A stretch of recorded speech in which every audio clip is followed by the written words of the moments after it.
Hey everyone, great to have you here and welcome to my fourth and final video about OpenMPT.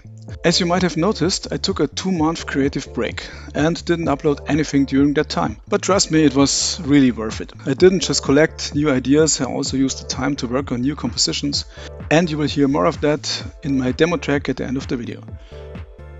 So what is this chapter about? In the previous videos, I spent a lot of time covering the topics samples, instruments, and composition. So I thought it would make sense to focus now on the final steps of the process. You know that moment when your track is basically finished, but somehow it still isn't quite there yet. Something is missing. And if nothing was missing, we wouldn't need effects and post-processing, right? Both are essential parts of music production in OpenMPT, alongside with the actual sequencing. So what are effects actually used for? Typically you can use effects to create more depth and space in your song, to increase the emotional impact, or to build transitions between sections of your song. Because in the end, our ears love variation and transitions, and that is where the effects come into play.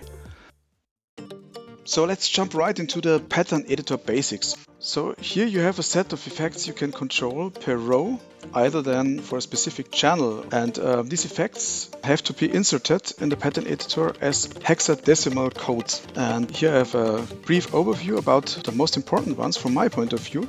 The first one is the sample offset, which you can use to play the sample from a certain point inside the waveform of the sample. The next one is the structural code for jumping and making pattern breaks. This is important if you want to jump from one part of the pattern into another one and to skip lines inside the pattern, or if you want to jump from one position in the first pattern to another position in one of the next patterns. You can also skip several patterns with this technique. Then there is the volume control, which is very important. You will need it very often for fine-tuning the volume of your instruments against each other. And then there is speed and timing. Then there is one option to make a sample playing reversed, which is a very cool feature from my point of view, and I'm using it from time to time. And there is the low-pass filter control, which is hidden under this command. And depending on the macro, it will either activate a low-pass filter or some other filters. One important thing for adding effects in the pattern editor is keep it simple. There are a lot of commands that are available, and many of them are quite specialized, and I personally don't use them.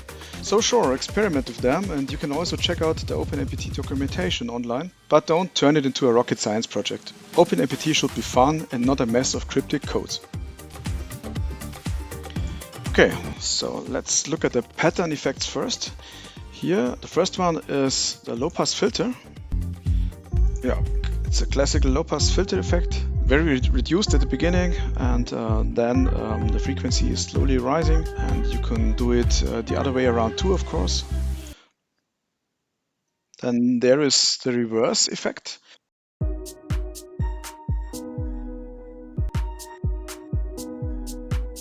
You hear that? The command is S9F. And it's a really cool effect from my point of view to play a sample reversed anytime you need it in the pattern. And then we have the jump effect. You see it there. And then let's go to the effects in the channel manager. You see here the simple waves reverb that I'm using. It only has a few options that you can change, so it's quite simplistic. There's a reverb time, a reverb mix option. There's a frequency ratio, and there's the gain, of course, that you can control with that. As you see here, I'm using the reverb time to find the right delay that I need for this reverb. And here I'm switching between the wet and the dry percentage to see which intensity is the right one. Increasing the gain will also increase the effect, of course. Now we are seeing the i3DL2 reverb, which is more sophisticated. There are a lot of properties that you can define, like the decay time that you're seeing here. And there are presets, and I really like this feature a lot because it's difficult to find the right setting on your own, and just picking a preset, of course, is much easier. And some of the presets are really cool, like the concert hall effect that we are seeing here, or the arena effect.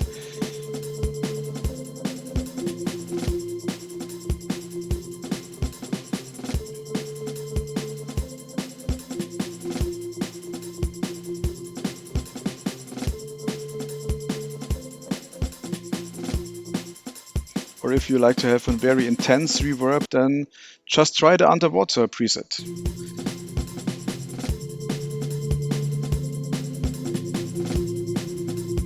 Then another thing that you can do is using VST plugins, like this one here. This is the TDR Nova equalizer. And as you see here, I can play around with the frequencies for every channel and try different equalizer settings.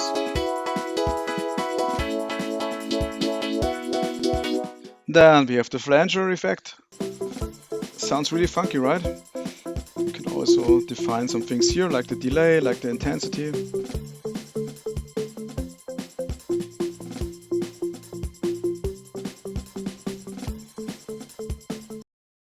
And this is the distortion effect. It changes the characteristics of your instrument really a lot, but it might add some nice new attributes to your song.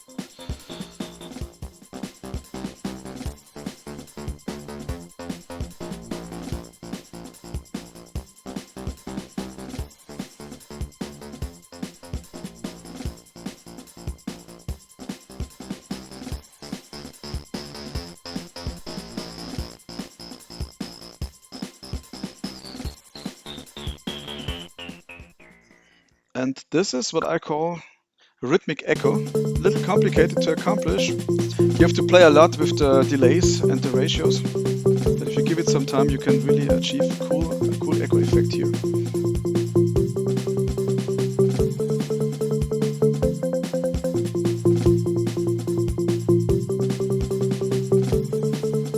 And here another example for the rhythmic echo.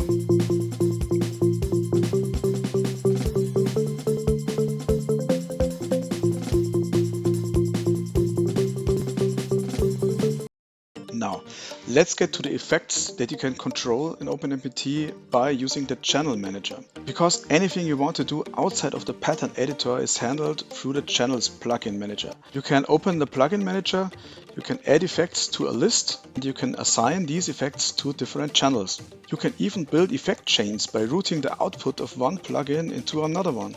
But now, how do you actually get these effects? The good news is you are not starting from scratch. OpenMPT already includes a set of built-in plugins that you can use right away. And of course, you can also expand this with your own VST plugins, giving you almost unlimited possibilities. The built-in effects are absolutely sufficient for things like echo or reverb, and it gives you a very solid foundation for that. But for proper post-processing, you should consider moving to a DAW. And we will have a look on that later on. So, the built-in effects overview. Here's a quick overview of the built-in effects. There is echo, reverb, a thing called the i3DL2 reverb, a strange name but a very cool plugin from my point of view. Then there's the Flanger effect, the distortion effect, and there are some other things that you can do that I honestly never used. And then in the ideal case you will end up with a track that already has good reverb, balanced volume and clean panning. And everything beyond that, like equalizing or advanced filtering, should definitely be done outside of OpenMPT, either in a DAW or in a simpler audio tool like Audacity, if a full DAW feels too complex for you. So how do you move your song to a DAW, like Ableton or FL Studio or Cubase? I will show you how to do it with LMMS, the Linux multimedia system, which is an open source, free to use DAW that I'm using. And I will show you now how you can export all your channels and your instruments into LMMS and import them there. So here's how you do it. First, you go to your song in OpenMPT, go into the pattern view, and then you pick the first channel that you want to export by deactivating all the other channels that you don't want to export. So only one channel is left, and you can verify that by playing the song so that you only hear the channel that you want to export. And then you pick the menu, Stream Export, save the entire song and save it as a WAV file and name the WAV file according to your channel or the instrument that you are using, and then export the next channel in the same way. And then do it over and over again until you exported all your channels. And I speeded it up a little bit here so you see the overall process. And now you switch to LMMS, your digital audio workstation. You go to the sample lane and click in this rectangle here. And then you go into your file explorer and pick the first channel that you exported before from OpenMPT. And then it is loaded into the sample lane, and you can add the next one and do it in the same way. And you do it again and again until you imported all your channels into your DAW.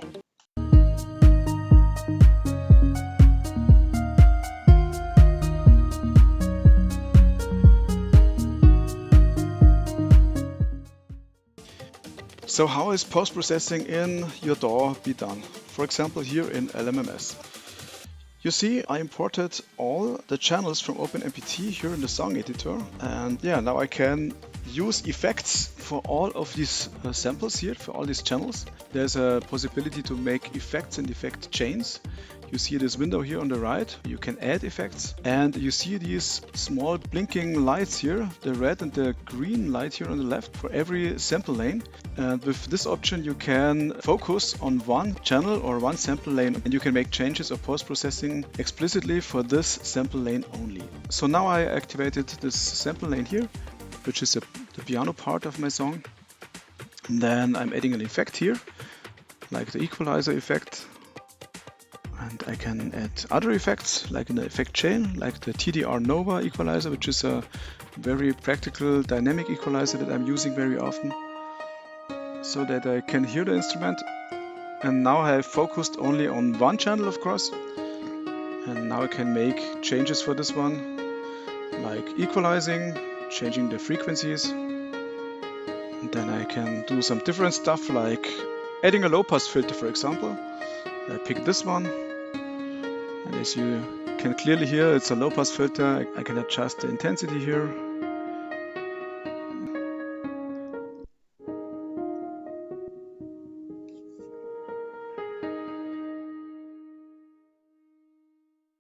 And if I click here again, I can hear all the channels and all the instruments.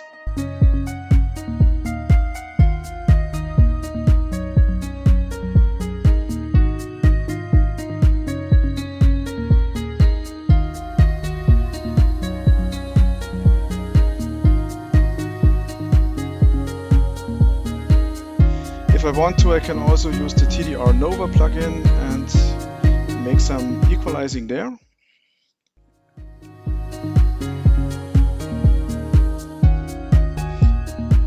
So now you see how the hybrid approach by using a DAW in combination with OpenMPT really comes handy. I can really recommend this as a best practice for you to do these steps inside a DAW and not trying to do it inside of OpenMPT.